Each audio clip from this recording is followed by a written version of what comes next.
Bismillah ve elhamdülillah. Ve salatu ve selamu ala Resulillah.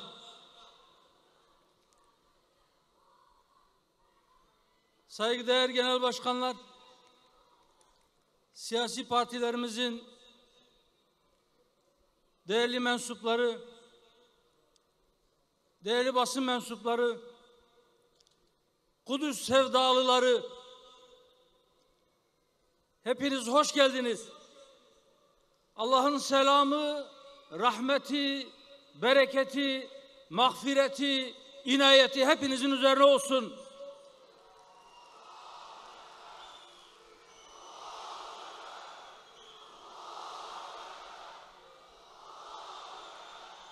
Rabbim ecrinizi kabul eylesin.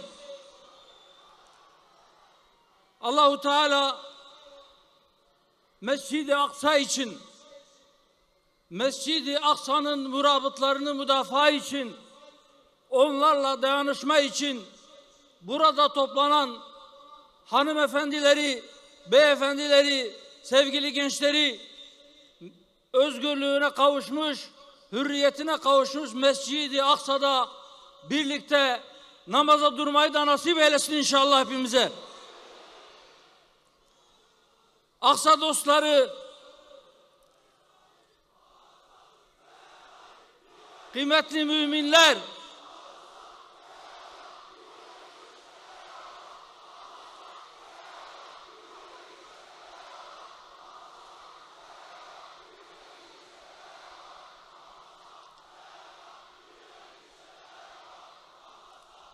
aziz kardeşlerim, bu meydan gerçekten muhteşem bir kalabalık. Bugün başka bir güzel.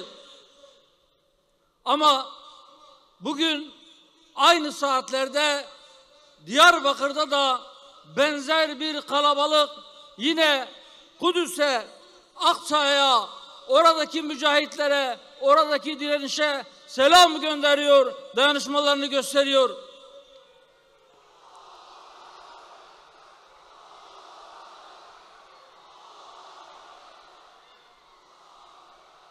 Kıymetli dostlar, evet, 1917'de İngiliz işgaliyle zulümler başladı.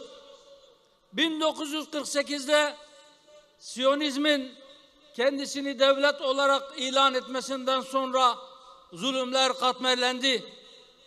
Organize hale geldi. Sistematik hale geldi ve tam 75 yıldır işgal edilen Filistin topraklarında zulüm her gün biraz daha arttı. Her gün katliam, her gün mukaddesat çiğnendi.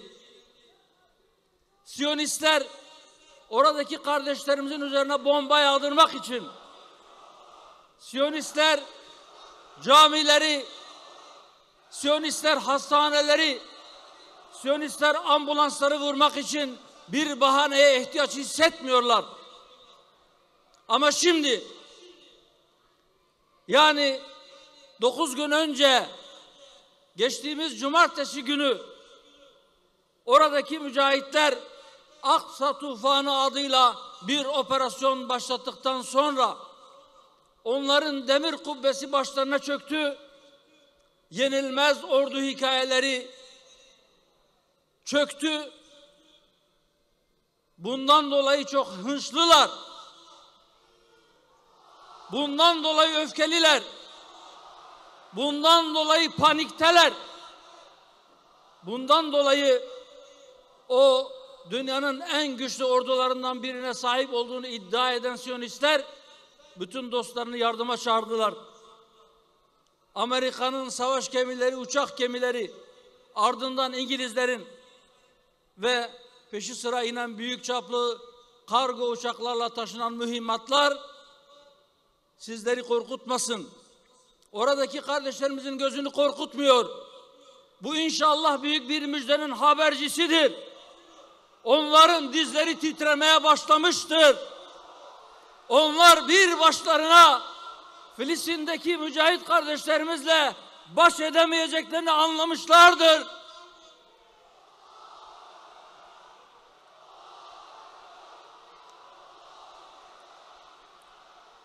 Evet, değerli dostlar, birkaç hususa dikkatinizi çekmek istiyorum. 1948'de savaş başladığında buna Arap-İsrail Savaşı dediler. Daha sonra bizim saflarımızı ayırmak için küçülttüler. Filistin-İsrail Savaşı dediler. Şimdi Gazze Savaşı diyorlar. Filistin Savaşı gitti, onun yerine İsrail-Hamas Savaşı diyorlar. Yani önce İslam ümmetine dediler ki sizi ilgilendirmez, siz kenara çekilin. Bu sadece Arapların meselesidir. Sonra dediler ki ey diğer Arap ülkeleri, sizi ilgilendirmez, bu Filistinlilerin davasıdır. Şimdi de Batı Şeria'daki, Batı yakadaki, Kudüs'teki Filistinli kardeşlerimize diyorlar ki bu Gazze'nin savaşıdır, sizi ilgilendirmez. Hayır. Allah gani gani rahmet eylesin. Erbakan hocamızın da defalarca altını çizdiği gibi Filistin davası, Aksa davası bütün Müslümanların davasıdır. Hatta bütün insanlığın davasıdır.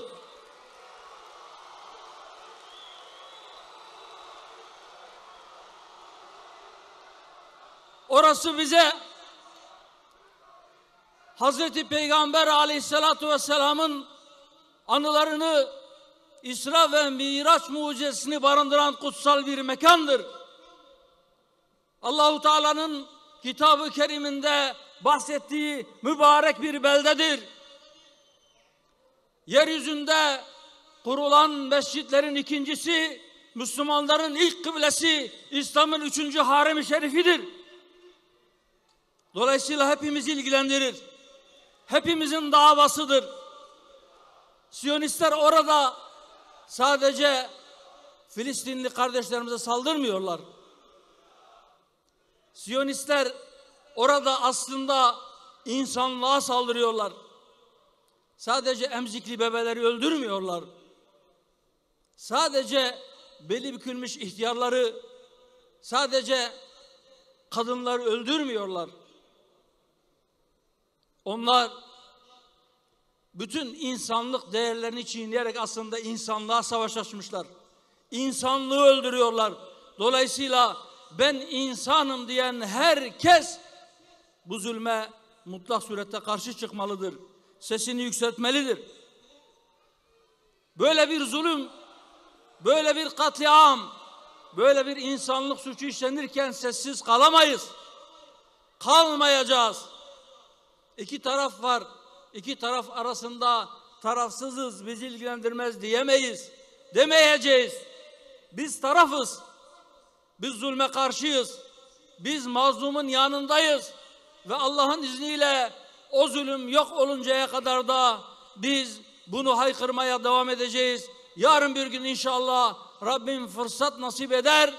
Kanımızla, canımızla da Aksa davasının zafere ulaşması için ne gerekiyorsa yapacağız.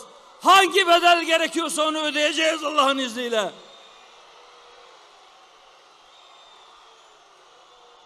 Dostlarım, aziz Kudüs sevdalıları, aziz müminler, imanı feveran ettiği için yerinde duramayanlar, müjdeler olsun. Evet, onların bu paniği emin olun, onların sonunun yaklaştığının onlar tarafından da görülmesidir. Allah'ın vaadi haktır. Allah mutlak surette nurunu tamamlayacaktır. Allah o zalimlere siz yeryüzünde 2 kez bozgunculuk yapacaksınız ve siz döndüğünüzde tekrar azgınlaştığınızda biz de döneriz demiştir. Allah onları cezalandıracaktır. İnşallah Allah onları bizim ellerimizle cezalandıracak. Onları tekrar zelil edecek. Çünkü onlar azdı. Çünkü onlar haddi çoktan aştı. O gün yakındır. İnşallah yine Erbakan hocamızın ifadesiyle Zafer inananlarındır ve inşallah zafer yakındır. Ey evladı Fatihan, ey orası parayla satılmaz diyen Sultan Abdülhamid Han'ın torunları,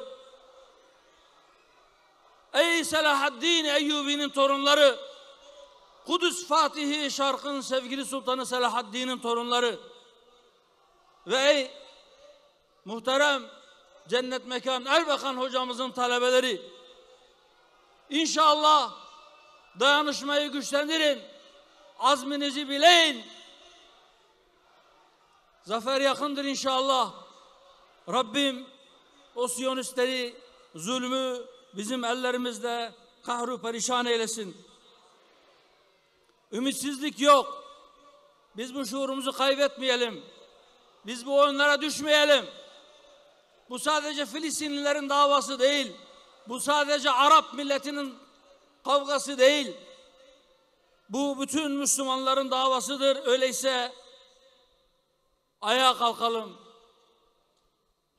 Sayın Genel Başkanım Temel Bey'in de ifade ettiği gibi biraz önce, evet inanıyoruz.